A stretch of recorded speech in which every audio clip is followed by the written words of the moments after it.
is we're drifting towards, I don't think we're drifting towards just a Tory government, I think we're drifting towards absolute wipeout.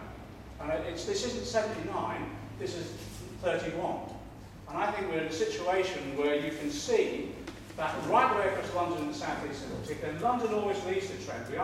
In London, we're either ahead of the trend in terms of gaining votes for Labour or ahead of the trend of losing votes for Labour. I think London and the South East is almost a wipeout situation. And to be frank, I've got 11,500 majority and I'm struggling.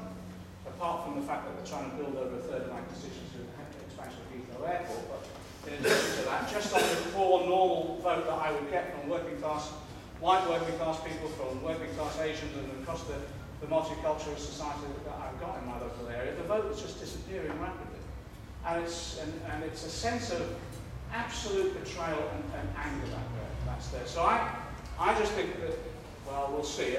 What happens with Brown, I don't know, but replacing Brown with Miliband or whatever, just pursuing the same policies, will maybe give us a blip in the polls for about a month or 6 weeks, and then people will be equally disillusioned after 6 or 8 months of that as well. So you can see this government collapsing, and you can see the Labour Party collapsing around it. So in terms of the Labour Party politics, what's left out there, significantly reduced membership, as you know. Constituency Labour Party is not meeting in many instances, and where they do make, there's elements of the left still in out there, but not an awful lot. And what we've done in terms of, we established the Labour Representation Committee to at least mobilise the left within the Labour Party and bring that together. I think we've got about 1,300 members, which sounds pathetic, but in terms of the Labour Party membership overall, it's almost like a phalanx at the moment. So that's where the Labour Party is, and I think where the Labour government is going.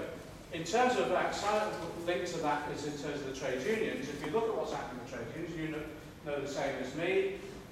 Where the bureaucracies are trying to salvage some form of base by mergers, etc., those unions themselves are almost ossifying through bureaucratisation. I remember Unison. It's a nightmare. I don't have any Unison members here, but at Unison conference, 48% of the resolutions are ruled off the agenda. You get a vote in industrial action, and you've got 1,000 suits out there campaigning for a no vote all the way around the country.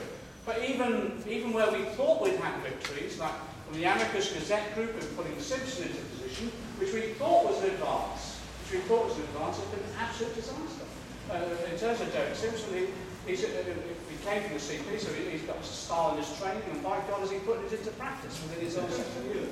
In terms of the broad left of the TNG, Tony Woodward, I think was an advance, and I think is well-meaning, but I think has been outmanoeuvred by Simpson.